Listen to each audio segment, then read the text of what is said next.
పంట చేతికందే దశలో సాగునీరు లేక అన్నదాత అష్టకష్టాలు పడుతున్నాడు.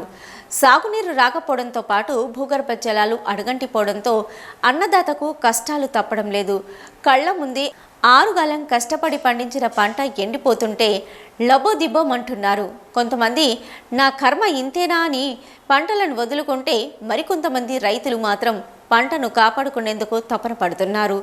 కరీంనగర్ రూరల్ మండలం ముగ్దుంపూర్కు చెందిన పూరెళ్ల అంజయ్య తనకు 3 ఎకరాల భూమి ఉంటే అందులో ఎకరన్నర భూమిలో వరి సాగు చేశాడు.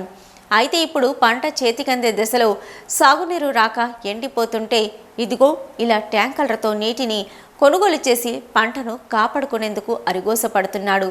రోజుకు 4 వాటర్ ట్యాంకర్ల నీటిని కొనుగోలు చేసి ఇదిగో ఇలా బావిలో నింపుకొని మోటార్ల ద్వారా పంటకు పెట్టుకుంటున్నాడు.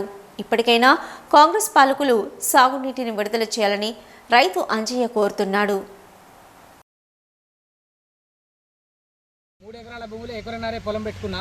ఆ ఎకరన్నర పొలం ఎండిపోతుంది, నీళ్లు లేవు. 1000 రూపాయలకు ట్యాంకు చెప్పరు. ఒక ట్యాంకర్ ద్వారా 1000 రూపాయలకు ఒక ట్యాంకరు నీళ్ళు తెచ్చి బావిలలో పోసుకున్నాను. బావిలలో పోసుకునేసరికి కరెంట్ పోయింది.